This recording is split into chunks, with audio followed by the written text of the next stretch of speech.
independente de ser Arão ou não, nós nessa aula de hoje, eu vou falar sobre a consagração, eu vou terminar a consagração do sacerdote, para que na próxima aula, na aula que vem, nós venhamos a falar e vamos continuar a explanar um pouco mais sobre o livro de Êxodo, que é um livro que ele é riquíssimo e tem muitos fundamentos do Novo Testamento e que muitas pessoas às vezes acham que esse livro é um livro normal, é um livro e às vezes não consegue entender o que às vezes as Sagradas Escrituras estão falando nesse livro. Tá? Assim como eu falei na semana passada, na aula passada, esse livro aqui, ele tem alguns aspectos, certo?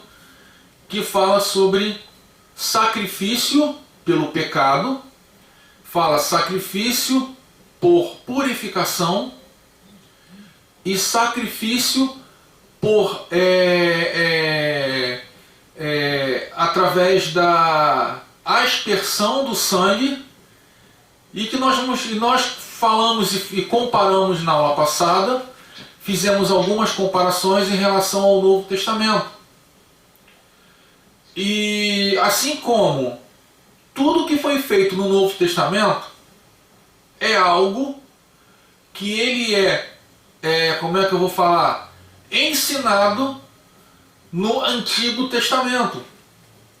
A Denise e a Ana sabem porque eu já falei na aula passada, e eu vou perguntar novamente porque o Winnie e a Nazaré não estavam, tá?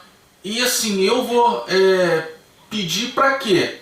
Eu vou perguntar para quê? Para que vocês, tá, entendam algumas falas que foram ditas no Novo Testamento e que muitas das vezes nós não entendemos o porquê que é falado. E uma dessas falas que eu disse na aula passada foi a seguinte: João Batista ia para o deserto, lá para o Jordão, e batizava. E uma das falas que eu disse foi que Caifás virou para ele e falou assim para ele: com que autoridade você tem o poder de batizar?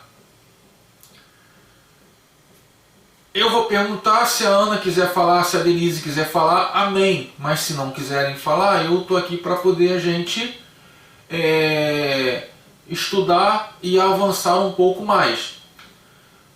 Por que Caifás fez essa pergunta, se o batismo era algo simples?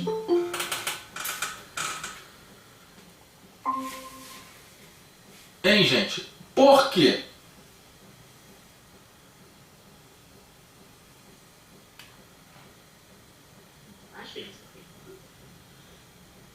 Vocês entenderam a pergunta que eu fiz?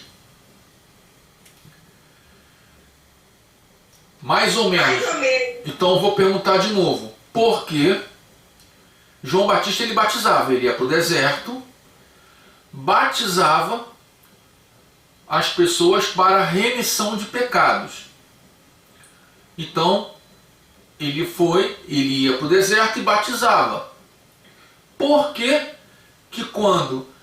que Caifás virou para ele e falou assim para ele: com que autoridade você tem para batizar as pessoas?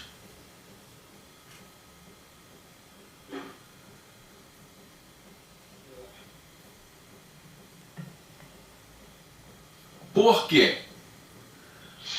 Vocês têm alguma ideia? Pode falar, Jaqueline. Olá, boa noite. Nazaré, Denise! Porque o batismo já era uma coisa que já era feita vamos dizer assim, no Antigo Testamento. O batismo já era uma coisa que já era feita. Sim. Jaqueline, você chutou e foi lá no ângulo, lá na gaveta, e foi um golaço. O batismo, gente, esse nome batismo, ele foi introduzido no Novo Testamento, que dá uma ideia para a gente de purificação. Lá no Antigo Testamento também já existia o batismo. Tanto que existia o batismo por imersão. O que é o batismo por imersão?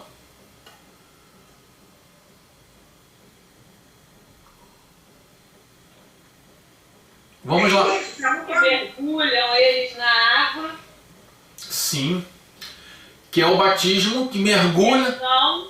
Sim. Que joga o azeite, né? Ou joga o sangue, né? Que era jogado por aspersão, não é isso? Sim. Você misturou. Você, Ana, misturou. Oi? Era como. Era uma unção, não é isso? Vai, continua. Eles eram ungidos. Eles eram ungidos. Então, a unção é um outro tipo de procedimento. O batismo por aspersão, não, por imersão. Tem o aspersão e tem o batismo por imersão. O batismo por imersão é aquele batismo que a pessoa é lavada por inteiro.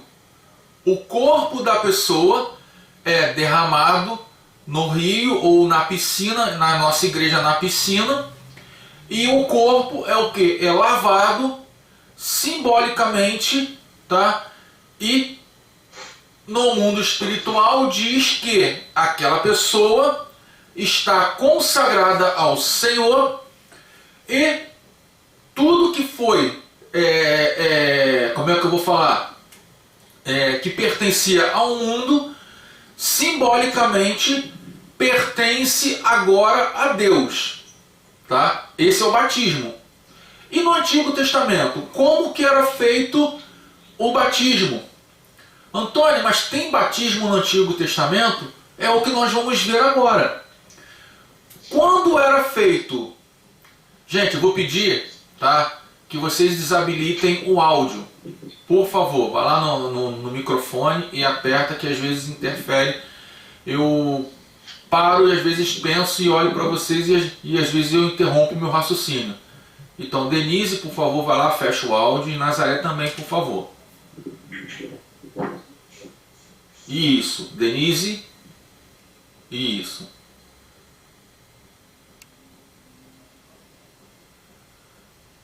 Nazaré. Não. Então, tem lá embaixo o microfone, aí você aperta... Ah, agora fechou. Quando quiser falar, Nazaré, você aperta o botãozinho da mão e desabilita, que aí eu deixo vocês falarem, porque às vezes interfere aqui pra mim, aí eu perco o raciocínio, eu saio do foco e eu fico sem concentração, tá bom? Aí o que acontece? O batismo no sacerdote era feito dessa forma. O sacerdote, que é uma pessoa normal, como eu, como você, antes de ser consagrado, ele tinha que ser purificado. E a purificação dele era feita de que forma? Era feita através do batismo, certo? E esse batismo dava-se uma forma para que, simbolicamente, o sacerdote ou o sumo sacerdote fosse purificado. Então, através disso, tá, nós vimos que lá onde tem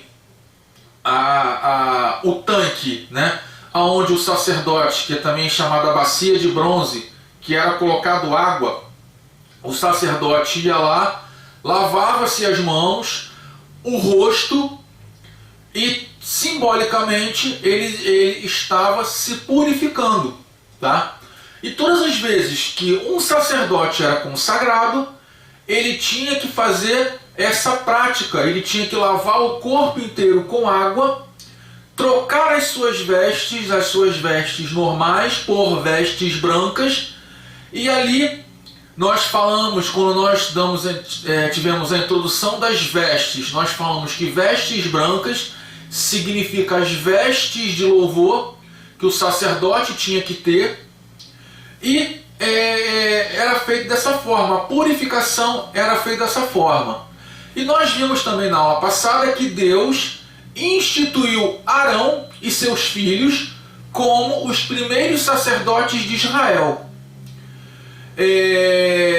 Depois disso, né, a única forma de ser sacerdote teria que nascer da tribo de Levi e da família sacerdotal. E nós vimos também na aula passada que houve algumas exceções. Para ser mais exato, uma exceção. E essa exceção nós vimos também que foi através do profeta Samuel. O profeta Samuel, que ele foi sacerdote, juiz e profeta. Ele tem alguns estudiosos da cultura cristã que força que o profeta Samuel tinha uma linhagem sacerdotal, ou seja, tinha uma descendência lá da tribo de Levi, muito lá atrás. E se você for pegar a linhagem sacerdotal, ou seja, a linhagem da tribo, a pessoa que teria que ter essa linhagem, até o pastor falou lá na Sociedade Bíblica, e é verdade, para ser um sacerdote, ou seja, para ser considerado da tribo de Levi, um sacerdote direcionado por Deus, ele tinha que ter 7 genealogias da tribo de Levi, ou seja, da descendência de Arão, para trás. Então, quando Samuel é levado até a tribo de Levi, lá no tabernáculo, que foi o voto que Ana fez, ali ele diretamente está sendo comparado com a igreja, com os gentios. Eu vou usar esse termo para que vocês entendam. Por quê? Porque o profeta Samuel ali não tinha nenhuma linhagem sacerdotal, não tinha nenhuma linhagem da descendência de Arão, porém, ele foi, vou usar esse termo para que vocês entendam, enxertado na descendência de Arão, para que a descendência dele, ou para que ele pudesse prestar, vou usar esse termo, culto e louvor a Deus, da forma como sua mãe fez o voto com Deus. Então, gente, nós vamos ver aqui como a linhagem sacerdotal sendo surgida, certo? E a igreja, hoje, trazendo para o nosso tempo, é a única forma de que eu e você se torne sacerdote. Por quê? Pô, Antônio, não entendi nada. Você falou do sacerdote da tribo de Levi, do sacerdote de Samuel. Eu não entendi. Agora vem falar da igreja, eu não entendi nada. Por que a igreja é a única forma de você se tornar sacerdote? Porque a igreja, quando Cristo veio e remiu a igreja, ele formou, isso eu falei na aula passada também, ele formou um reino de sacerdotes e profetas. Denise, você é uma sacerdotisa. Winnie, você é um sacerdote. Ana, você é uma sacerdotisa. Nazaré, você é uma sacerdotisa. Sara, você é uma sacerdotisa, e Jaqueline também é uma sacerdotisa. Hoje nós somos sacerdotes do Senhor. Por que, Antônio? Por que eu sou um sacerdote? pelo simples fato, isso está lá no livro do Apocalipse, capítulo 1, versículos 5 e 6, tá? Que fala que nós somos sacerdotes pelo novo nascimento em Cristo e pela condição de que Cristo fez um reino de sacerdotes e profetas. E assim, e esse sacerdote, tá?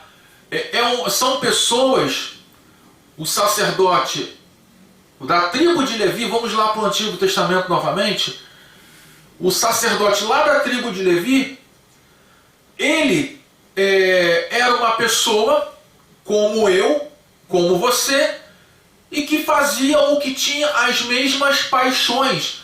Quando falo as mesmas paixões, tinha desejos carnais, desejos espirituais também, problemas de relacionamento, como eu, como você. Então ele era uma pessoa normal, que passava pelas mesmas dificuldades no relacionamento, como eu e como você. Então, gente, por que eu estou falando isso?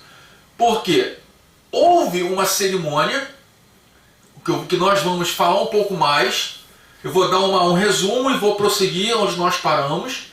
E essa cerimônia que houve fez com que o sacerdote que estava sendo levantado naquele momento fosse purificado, e através dessa purificação ele se tornasse uma pessoa limpa aos olhos de Deus. Eu vejo Denise como uma pessoa limpa, o Winnie também, a Ana, a Nazaré, a Sara, a Jaqueline. Eu vejo vocês como pessoas limpas. Mas Deus, ele não vê a gente assim como pessoas limpas. Ele não me vê como pessoa limpa. Quando eu falo isso, gente, quando eu cito o nome de vocês, eu me coloco em primeiro lugar. Então, quando Deus, ele olha para mim e me vê como uma pessoa suja, que precisa de purificação, Deus, ele ordena. Lembrando que isso aí é uma ordenança ainda, é uma ordem. Deus está dando uma ordem para Moisés ainda, porque a consagração do sacerdote foi feita lá em Levítico capítulo 8. Então essa ordem que Deus está dando, Moisés, como eu sempre falei nas aulas anteriores, ainda estava lá no Sinai, no Monte Sinai, e lá no Monte Sinai ele recebeu essa ordem para que pudesse fazer esse ritual. E qual é esse ritual, gente? Esse ritual era um ritual de purificação de um leproso. Deus, ele olha para mim hoje, mas hoje não. Porque eu já aceitei o Senhor, já aceitei o Filho dele como o meu Deus. Então o sangue da purificação já caiu sobre mim, foi derramado sobre a minha vida, e hoje eu estou limpo diante do Senhor. Mesmo com os meus pecados, eu estou limpo diante do Senhor por causa do sangue do Cordeiro. Mas o meu primo, que é espírita, vou usar esse termo, eu espírita não vou usar religião não. Meu primo que não professa ao Senhor Jesus como Senhor e Salvador, será que ele está limpo? Será que ele está purificado? Não. Não está limpo e não está purificado. A mesma coisa lá no Antigo Testamento acontecia. Aquela pessoa que não fazia parte da linhagem real, da linhagem sacerdotal, era uma pessoa que, para os olhos de Deus, necessitava de purificação e necessitava de uma pessoa, tá, que pudesse orientá-lo para que ele pudesse se purificar. E essa pessoa era o sacerdote. Então, gente, como eu já falei, a consagração do sacerdote tinha alguns aspectos, ou quase todos, nós vamos ver a maioria, como semelhante ao ritual da purificação do leproso. Como eu falei, isso está no Levítico 14. E nos dois casos, no caso da purificação do sacerdote e no caso da purificação do leproso, a pessoa tinha que aspergir o sangue do sacrifício, do ritual que ele estava fazendo, que ele estava passando. Ou seja, o sangue do cordeiro tinha que ser jogado na cabeça da pessoa ou no corpo da pessoa para que pudesse ter um sacrifício, um batismo, vou usar esse termo, por aspersão. Lembra que Jesus falou? Jesus é Deus, Deus ele entregou o seu Filho e Deus ele se sacrificou pela humanidade. E Deus também é um Deus de poder, porque os três são um. Pai, Filho e Espírito Santo é o mesmo Deus. Então o Deus, que vou usar esse termo, que é o Pai, ele é Deus. O Deus que morreu por mim no Calvário, ele pertence ao mesmo Deus. E o Deus que nos batiza com fogo e nos faz profetizar, nos faz colocar a mão e orar pelo enfermo e o enfermo ser curado, também é Deus. Então, gente, esse batismo por aspersão que foi feito, tá? Não, por imersão, que foi feito lá atrás, que purificou o sacerdote, que é comparado ao batismo de João Batista, que foi feito lá, que João Batista pregava que aquele que vem à minha frente, após mim, irá batizar com fogo. Se nós analisarmos, o batismo com fogo é o mesmo batismo que nós estamos vendo agora, por aspersão. Por quê? Porque o sacerdote, ele tinha o poder e a autoridade espiritual na vida daquela pessoa. O sacerdote, ele tinha o poder e a autoridade para, vou usar o termo, abençoar, e vou usar o termo, por que não, amaldiçoar. Claro, existia consequências, tá? Nós vamos ver, lá quando o sacerdote, ele tinha o poder de abençoar os seus filhos, ele abençoava. Mas a mesma forma que ele tinha o poder de abençoar, ele tinha o poder de repreender, certo? Em algumas situações, a repreensão era uma forma de amaldiçoar, certo? Tem algumas pessoas que não concordam com isso. Mas, segundo alguns midrashes judaicos, tá? Essa é a forma correta da pessoa abençoar e da pessoa amaldiçoar. Mas eu não vou entrar em cultura judaica nesse momento. O que eu quero falar para vocês é que nós vimos aqui claramente os dois batismos, o da imersão e o da aspersão com sangue sacrificial. Nós sabemos que hoje esse sangue sacrificial é o sangue do Cordeiro de Deus que veio no mundo e tirou o pecado do mundo, que é Jesus, e se manifestou através do Espírito Santo na nossa vida, e que é Deus. Esse ritual, ele tinha o objetivo de ensinar a necessidade de expiar, tá? Para que o pecado pudesse... para que o pecador pudesse se aproximar mais do Senhor. Até aí tem alguma dúvida, gente?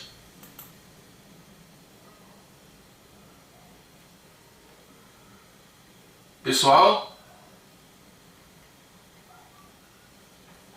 Eu não tenho não, tá ótima a explicação. Ok. Então, gente,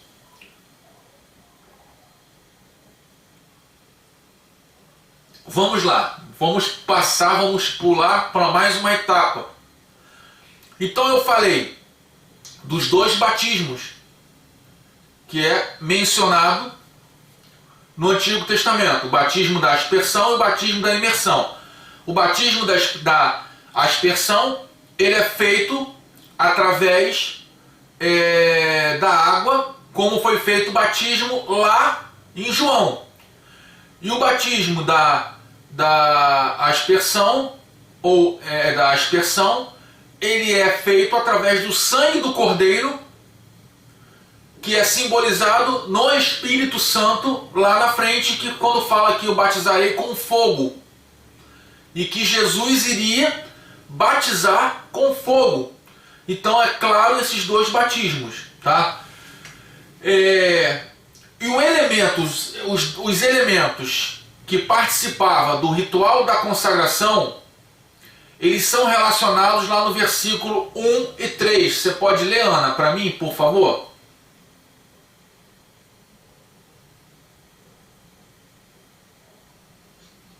Capítulo 29, de 1 a 3, é isso? Isso. Isto é que lhes há de fazer, para os santificar, para que me administrem o sacerdócio. Toma um novilho e 2 carneiros sem mácula, o pão ázimo e bolos ázimos, amassados com azeite e coscorões ázimos, untados com azeite, com flor de farinha de trigo, os farás. E os porás no cesto, e o trarás no cesto, com um novilho e 2 carneiros. Amém. Então, eu não vou me aprofundar o que é um novilho e o que é um carneiro, e eu também não vou me aprofundar nesses versículos 1 e 3, mas esses elementos são elementos que eles são essenciais para a consagração do sacerdote. Pão sem fermento era o pão que significa o sem ter fermento, significa sem ter pecado. O pão significa o alimento, tá? E os novilhos? O que é um novilho? Eu já falei na aula passada, não vou perguntar. É um animal jovem, que pode ser cabrito, carneiro, boi, né? Vaca, até 1 ano de idade. Então o novilho é esse tipo de animal, tá? E nós vamos ver mais adiante, tá, instruções detalhadas nesse mesmo texto que nós lemos, sobre o procedimento do ritual, tá? A primeira etapa da consagração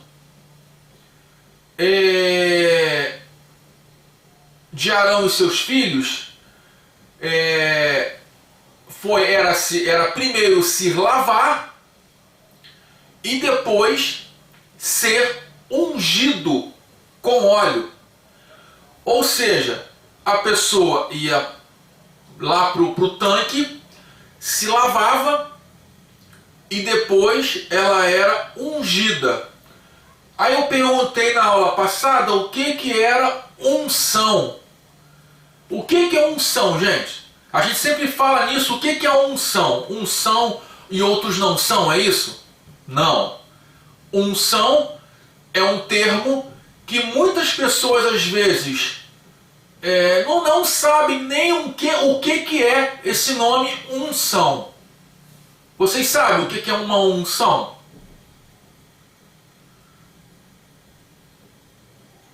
Ungir com azeite, separado por Deus, um novo nascimento. Ungir com azeite, separado por Deus e um novo nascimento. Tudo isso tem a ver. São expressões que é falado para a unção. Mas esse nome, como que era feito a unção? Como que era feito? Era alguém escolhido por Deus, né? Ele é separado por Deus, como Arão e a descendência de Arão foram. Sim. Eram pessoas separadas, né? Para o sacerdócio. Então eles foram ungidos para aquele serviço. Sim. Mas Ana, vou perguntar de novo. Aliás, vou perguntar não, vou fazer uma nova pergunta. A unção só era feito em pessoas vivas ou mortas? Como que era feito? Era feito só tinha esse fundamento? A unção só tinha esse fundamento?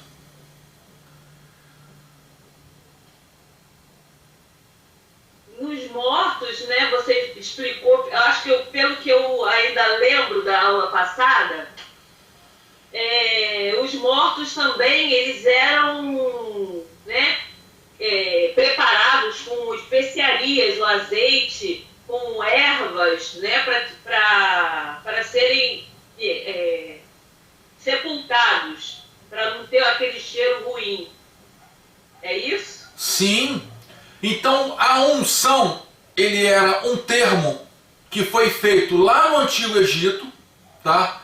E lá no Antigo Egito, nós vamos ver com mais frequências com o embalsamento, tá? Das múmias.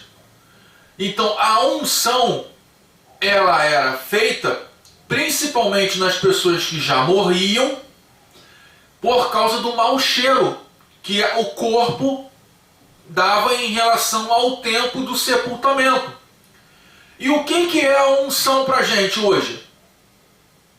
Quando a Bíblia fala que nós nascemos de novo e nós fomos ungidos para exercer um trabalho, o que quer dizer essa unção? Nesses moldes bíblicos. Novo nascimento? Sim, é um novo nascimento, mas de que forma? Seria a purificação, santificação. É o que a Ana falou e o que a Denise disse. É um novo nascimento. O sangue do Cordeiro, através de você aceitar a Jesus. Também tem a ver. Mas foi o que você falou lá no início. Pode falar, Nazaré. Seria a descida do Espírito Santo, representação, quando a pessoa ela é ungida. Nazaré, a unção, a descida do Espírito Santo é uma consequência de você ser ungido. Mas o que eu estou querendo dizer? Que a unção, quando a pessoa ela é ungida, tá? Ela tem, como a própria Ana bateu nessa tecla e ela foi até o fim, e é isso mesmo. A pessoa ela nasce de novo. Então, quando a pessoa ela é ungida, ou seja, eu nasci de novo, eu tenho uma nova vida, eu tenho uma nova função, eu tenho um novo trabalho. E quando a pessoa era ungida, recebia o óleo da unção, essa pessoa era simbolicamente, ela estava mostrando simbolicamente que dali para frente ela se tornava uma nova criatura, uma nova pessoa em relação aos ofícios e aos serviços que era dado para ela.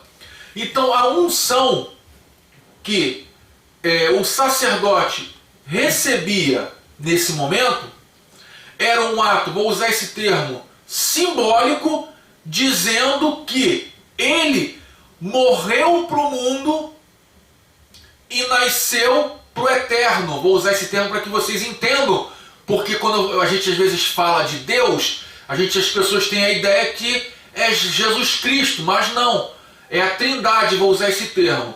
Vou até mais além, vou falar do eterno, porque aqui nós estamos falando do Deus soberano que na época não tinha o entendimento do Espírito Santo e Cristo. Então, quando eu falo do eterno, eu estou usando um termo do Antigo Testamento que simboliza o Pai somente, tá? Mas nós entendemos hoje que não é somente o Pai.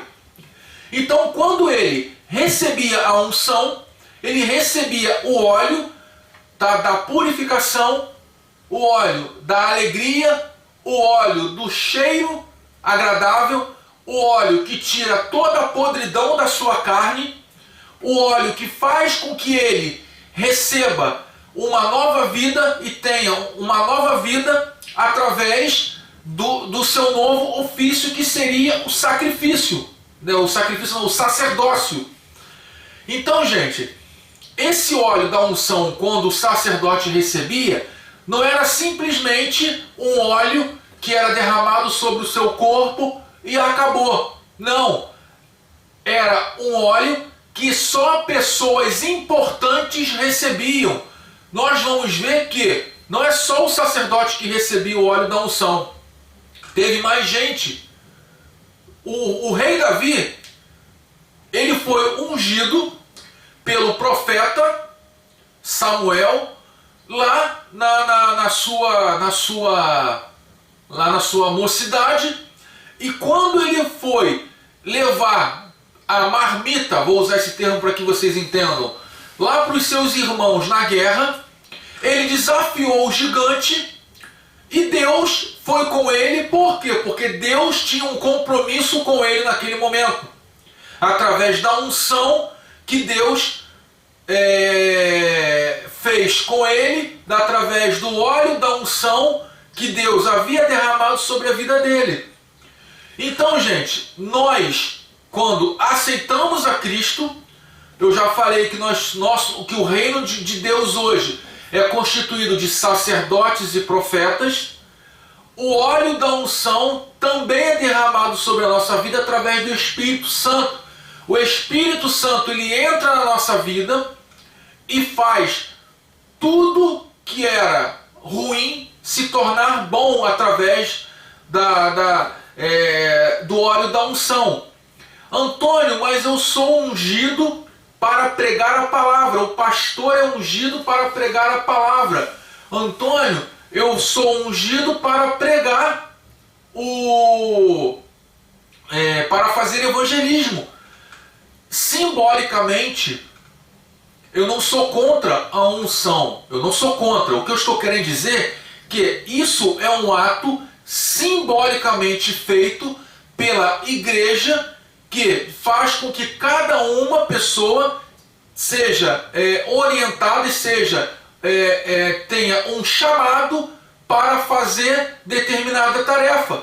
Eu vou perguntar a vocês uma coisa. Vou dar um exemplo. Lá o Plenitude de Vida, acho que a Ana fez parte, não sei. Mas o Plenitude de Vida, as pessoas que trabalham lá no Plenitude de Vida, elas foram chamadas para trabalhar, mas elas foram ungidas para trabalhar. Não sei se vocês conseguiram entender a minha pergunta.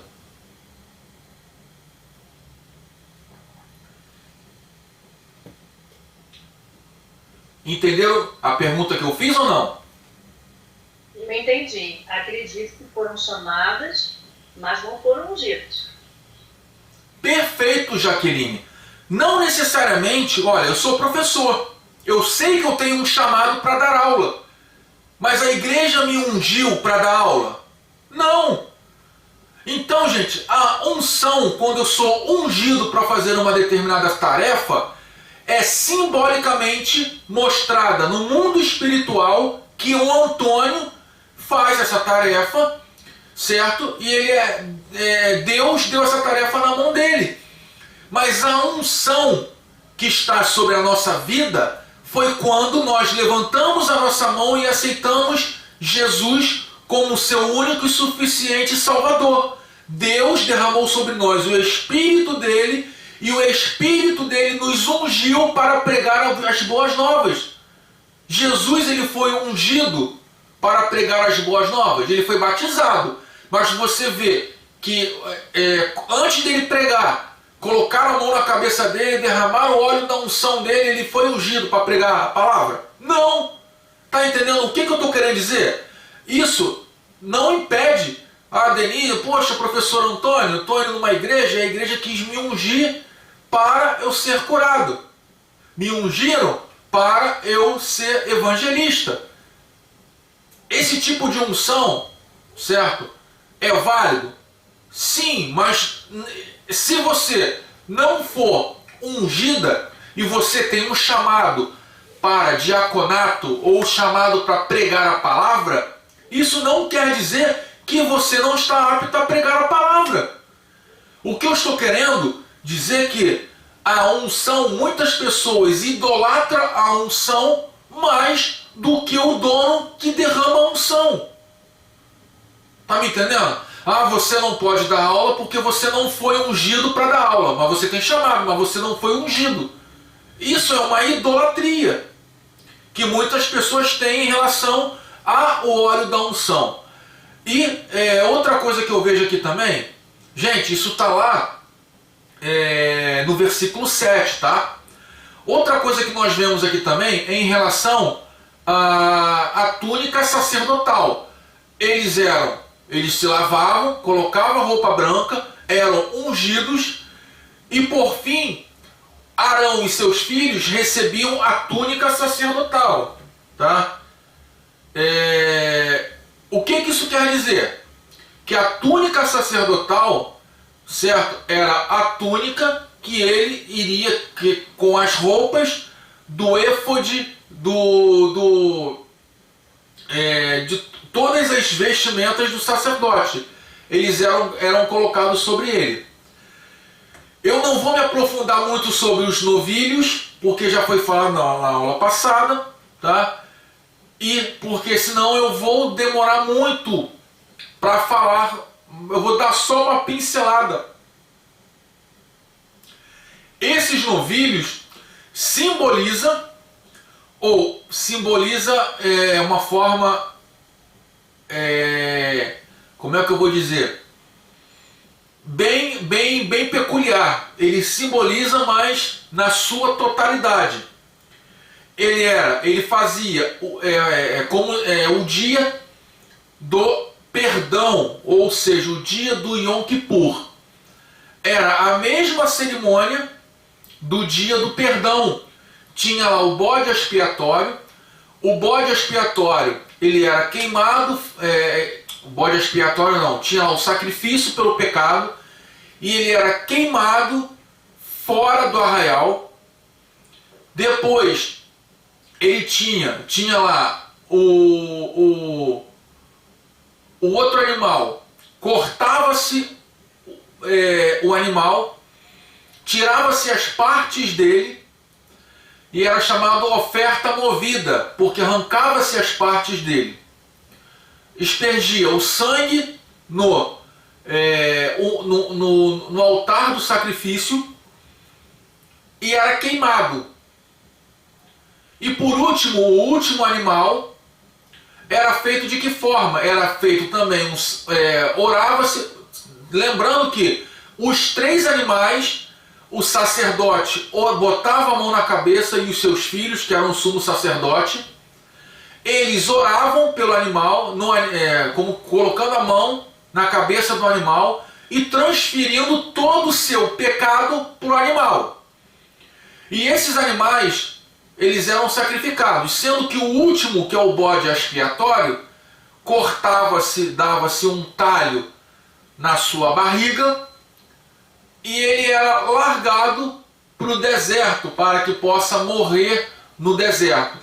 Esse bode expiatório, como a gente às vezes ouve falar essa palavra, que era o bode da expiação do pecado, ele era levado, tá, para o deserto para que o pecado do sacerdote e dos seus filhos, do sumo sacerdote e dos seus filhos, fosse colocado para fora do acampamento, ou seja, para fora do meio do arraial de Deus.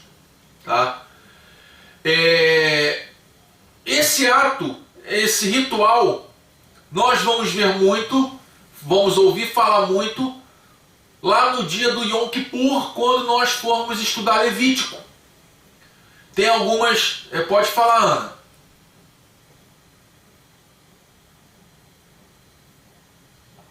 Pode falar, Ana. Levantou a mão, pode falar.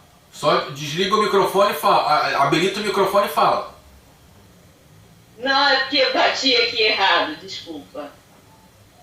Sem problemas. Aí, bateu de novo.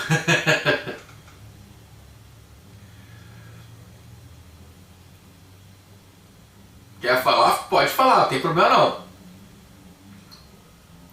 Então, gente, Esse bode... Caiu. Ah, tá. Então, gente, esse ritual é o ritual que era que simbolizava o dia do perdão. Esse foi o primeiro ritual. E o segundo ritual?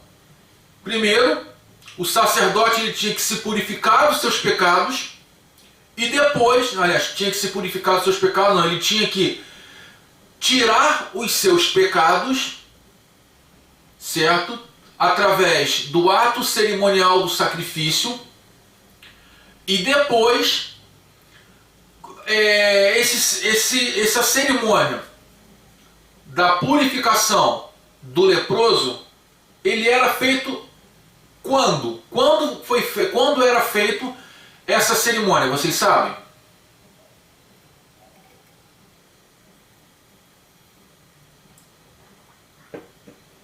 Eu fiz uma pergunta redundante, eu fiz uma pergunta que já a própria pergunta já diz a resposta.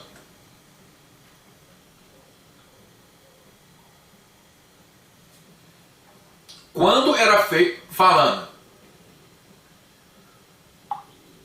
Você pode repetir a pergunta? Claro. Quando era feito essa cerimônia da purificação do leproso no leproso?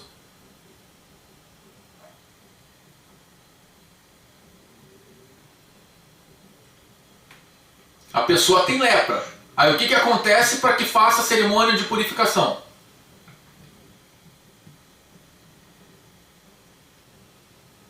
Era feita no sacerdote, né? Para purificar. Sim, mas eu estou tirando agora a responsabilidade, o foco do sacerdote, estou colocando o foco em uma pessoa normal. Como que era feito? Era feito depois de quê? Depois que ela era curada? Sim, depois que as pessoas eram curadas, era feito essa cerimônia de purificação. Mas nós estamos falando aqui agora de sacerdotes. E por que o sacerdote tinha que fazer essa cerimônia de purificação? Depois de quê? Simbólico. Depois de ter tido, tá? Sim, Winnie, pode falar, Winnie. Depois de ter tido contato com quem estava impuro, né? Não, sim, mas nesse momento da cerimônia de consagração do sacerdote, era feito depois de quê?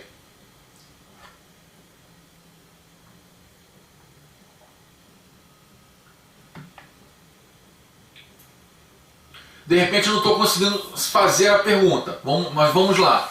O sacerdote, ele era uma pessoa impura, aí foi feita a cerimônia da purificação, certo? Porque que logo em seguida, da cerimônia de purificação, que era a cerimônia dos novilhos, era feita a cerimônia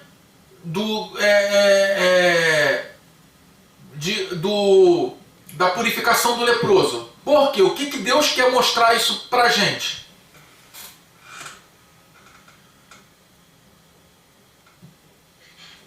Ele quer mostrar que o sacerdote tem pecado, como a gente. Sim, mas não seria uma cerimônia de purificação de pecado?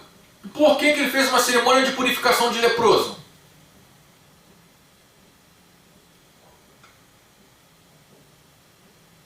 Para eles trilharem o caminho da obediência? Tem a ver. Mas que obediência? Qual o tipo de obediência? Obediência aos mandamentos, a tudo que Deus falou para Moisés, mandou para o povo de Israel. Sim, mas se ele obedecesse o caminho da obediência, ele era o quê? Ele era uma pessoa o quê?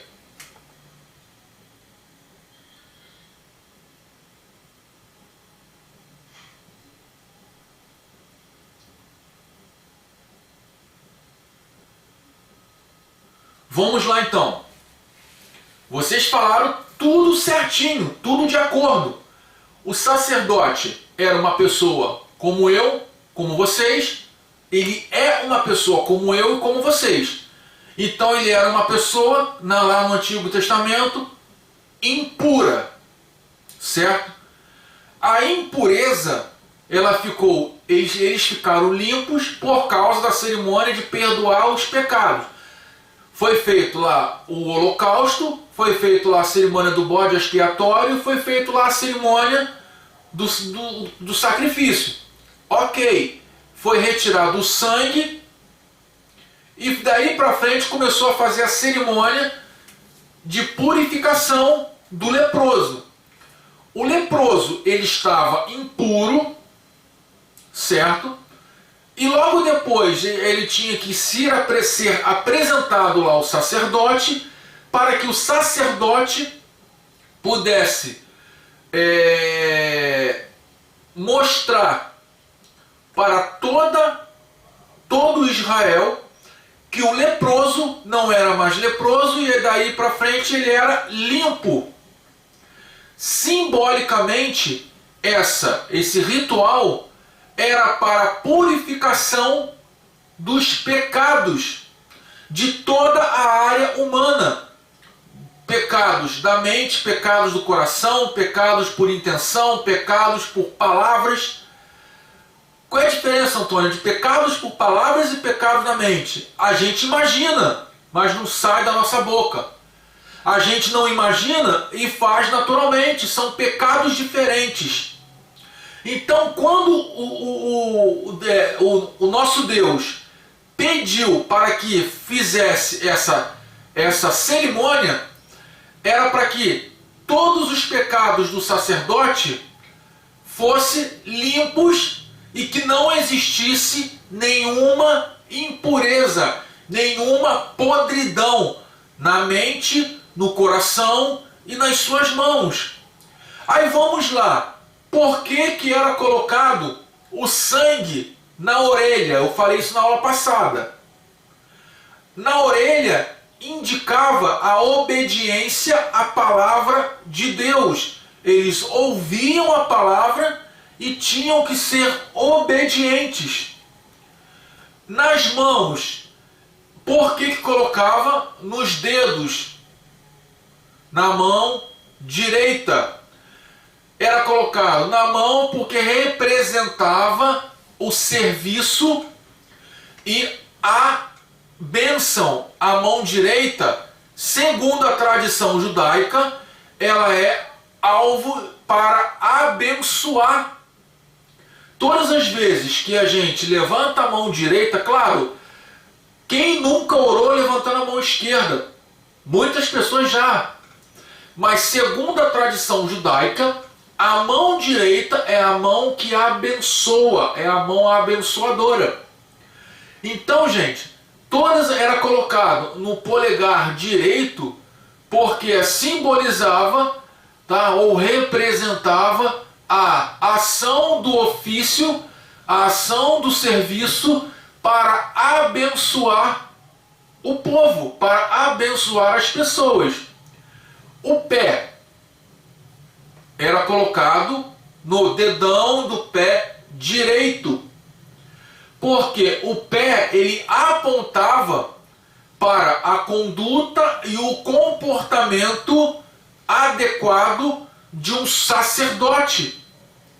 Hoje nós vivemos em um meio que, se nós pararmos para analisar, nós vamos ver que muitos crentes, vou usar esse termo, que vocês não me entendam mal, não estou querendo judaizar a igreja, mas muitos crentes não são dignos de fazer ou de ter ou de ser chamado de crente. Por quê?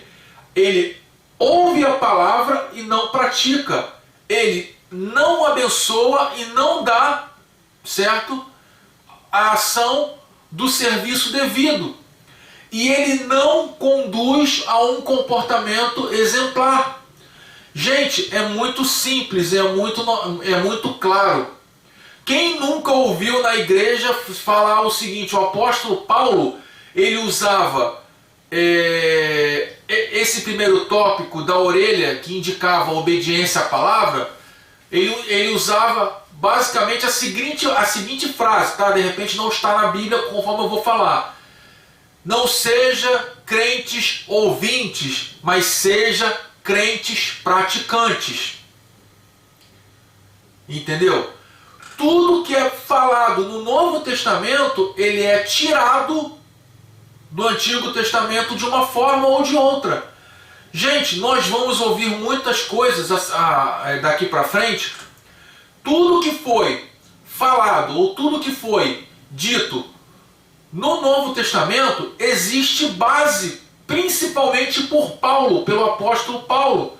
O apóstolo Paulo, ele juntou, vou usar esse termo, ele foi das principais ferramentas de Deus para juntar o Antigo Testamento e o Novo Testamento.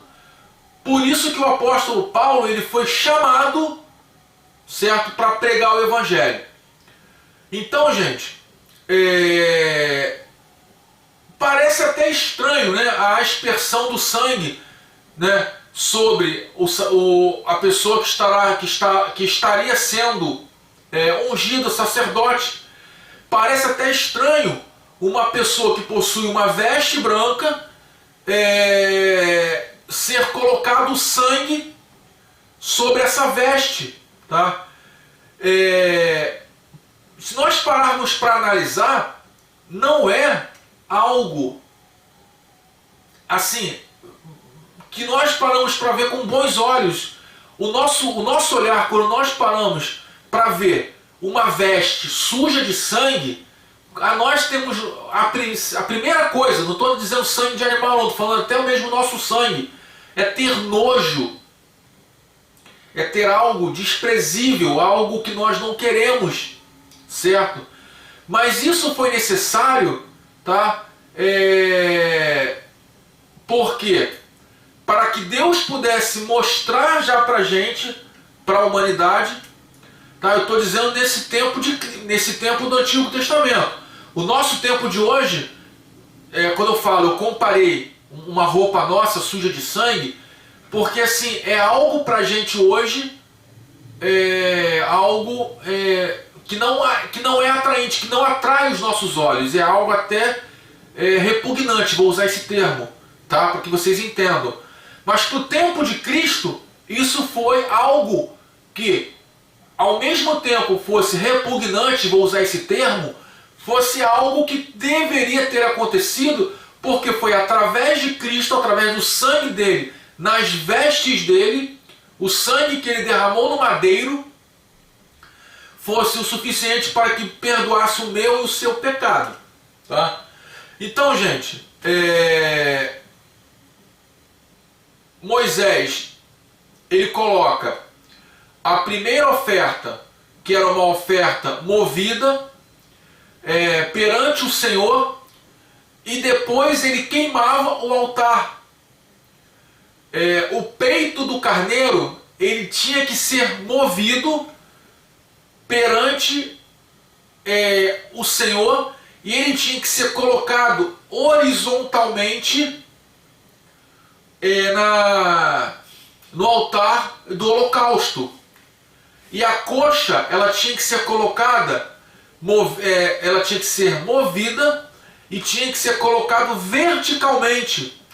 Eu não vou explicar isso porque tem um simbolismo. Nós vamos ver isso lá no livro de Levítico, quando nós formos estudar sobre a consagração de Arão, para que nós não venhamos a perder mais tempo, tá? E depois disso, essas duas porções já eram entregues ao sacerdote para serem consumidas pelo sacerdote, tá? Também tem um simbolismo, mas eu não vou falar, vou deixar vocês aí com a pulga atrás da orelha, com o coração cheio de vontade de assistir a aula de Levítico, tá? Que eu vou falar lá em Levítico, tá? Que também tem um simbolismo. Eu até trouxe alguma coisinha aqui para vocês, mas é uma coisa bem superficial, tá? A coxa, ela simboliza o poder para agir ao nosso favor, tá? A coxa movida, ela simboliza o poder para agir ao nosso favor, o poder de Deus para agir ao nosso favor, tá? O peito movido simboliza o amor de Deus para nós. Ou seja, eu vou repetir, de repente vocês não pegaram. A coxa simboliza, tá? O agir de Deus ao nosso favor. E o peito simboliza o amor de Deus por nós.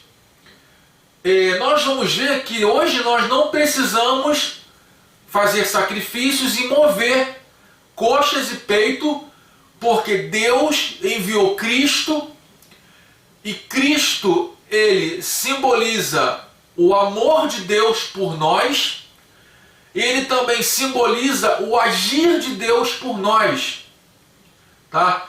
Então nós não precisamos mais fazer isso, porém lá no Antigo Testamento tinha esses simbolismos, tinham esses significados. As vestes de Arão, depois que elas foram banhadas com sangue, elas foram passadas para os seus filhos e depois para os filhos dele. As vestes sacerdotais, todas elas eram passadas de pai para filho. Nós vamos ler no versículo 29 e 30. E o alimento do sacerdote, tá? Que o sacerdote tinha que comer, eles eram preparados de uma forma especial. O alimento deles tinha um preparo, certo? Diferente dos outros preparos. Nós vamos ver lá no versículo 31 e 34. E a cerimônia de consagração, ela tinha que se estender durante 7 dias. Por que 7 dias?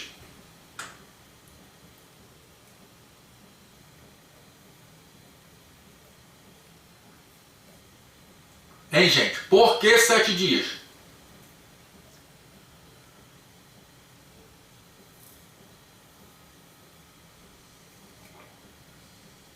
Vocês não têm nenhuma ideia por que 7 dias?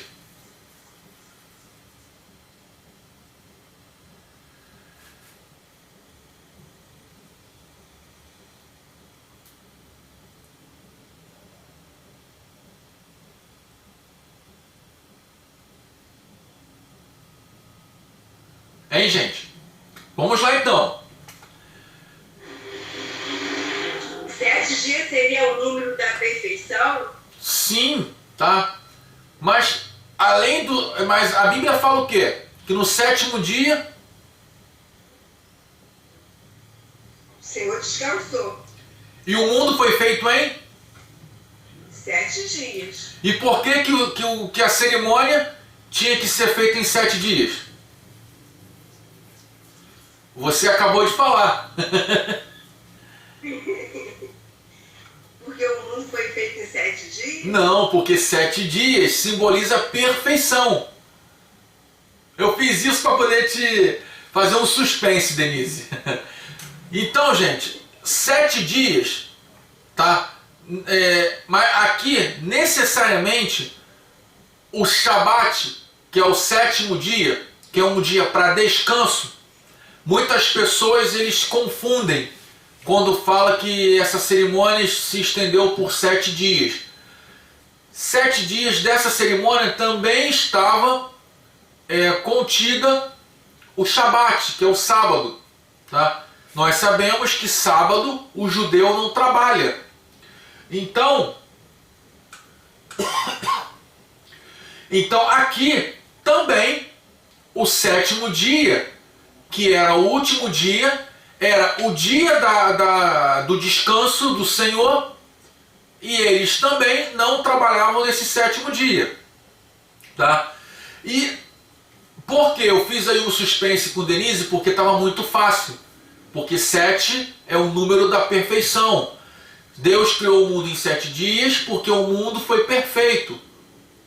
Antes da queda, o mundo era perfeito, era maravilhoso.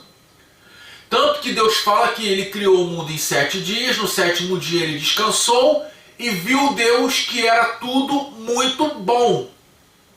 Então foi por isso que a consagração ela tinha que ser feita em 7 dias. Por quê? Para que o sacerdote pudesse ter a perfeição de Cristo. De Cristo não, de Deus. Certo? E esse sacrifício, ele tinha que ser repetido. Lembra que eu falei com vocês lá atrás? Todo o sacrifício dos sacerdotes, vocês estão lembrados? Que era o novilho e dois cabritos, dois animais. Então esse sacrifício ele tinha que ser repetido durante os 7 dias. E tinha que ser feito esse sacrifício, tá? Ele tinha que purificar, o altar do Senhor tinha que ser purificado com o sangue do animal e tinha que ser consagrado com o óleo da unção que foi falado lá atrás todos os dias, tá? E depois dessa cerimônia, os sacerdotes eles tinham que sacrificar todos os dias sobre o altar do holocausto 2 cordeiros de 1 ano de idade, um pela manhã, certo? E o outro próximo do pôr do sol. Nós vamos ver lá em Levítico por que ele teria que ser sacrificado próximo ao pôr do sol. Próximo ali da hora 9ª, hora 10ª, aproximadamente. O que isso quer dizer? Cristo ele foi sacrificado em qual horário?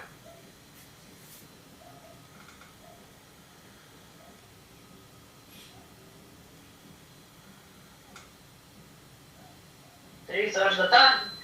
Sim, 3 horas da tarde era que hora?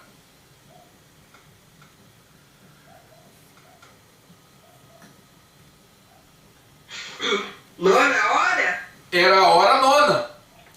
Então, na hora 9ª era a hora que deveria ser feito o último sacrifício.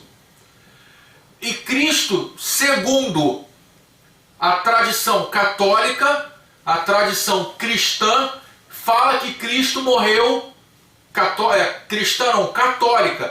fala que Cristo morreu na sexta-feira da paixão, correto? Correto, gente? Cristo morreu sexta-feira, correto?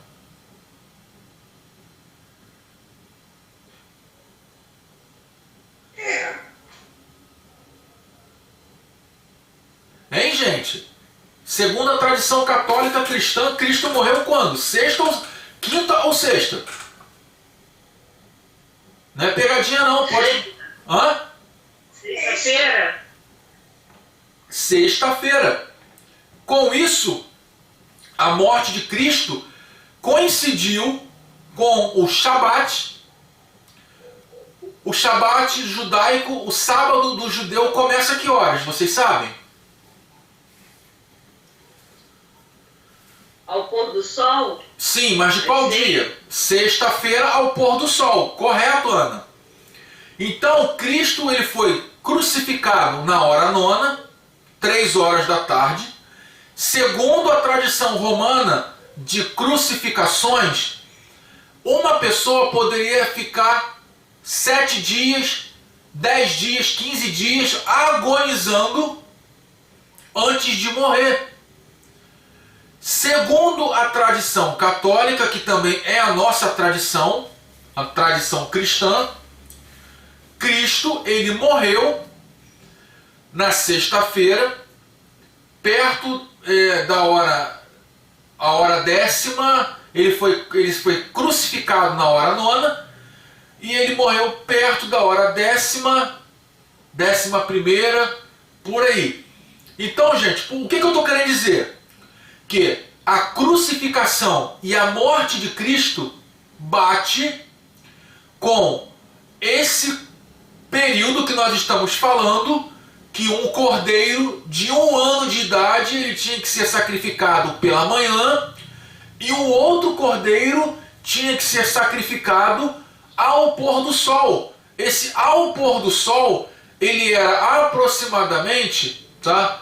Aproximadamente na hora 10ª e na hora até a 10ª, na hora 9ª até a 11ª. Então, gente, se tratando de um sábado, todo sacrifício que fosse feito, ele tinha que ser feito até a hora 10ª, no sábado. E mediante a isso, tá? Esses versículos, quando falam que o sacerdote ele tinha que fazer, Cristo ele foi apresentado a um sinédrio, pelo qual existia um sumo sacerdote, e o sumo sacerdote Caifás julgou e condenou ele à morte de cruz, ao sacrifício, tá? E depois dessas instruções, Deus, depois dessas instruções ao sacerdote, Deus ele prometeu se encontrar com o seu povo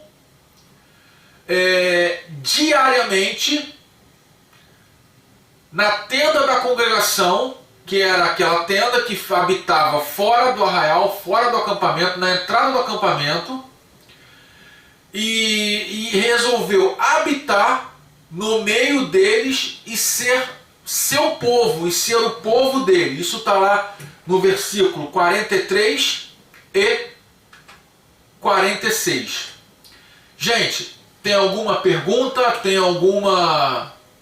alguém quer falar alguma coisa? Quer dar alguma sugestão? Alguma ideia? A aula acabou. Semana que vem nós vamos falar sobre o capítulo 30. Ele também é um capítulo riquíssimo. E esse capítulo 30 que eu vou falar, ele vai ser um capítulo que provavelmente não vou ter como dar em um dia, por causa da sua riqueza de detalhes, tá? Mas se alguém quiser falar alguma coisa, fique à vontade.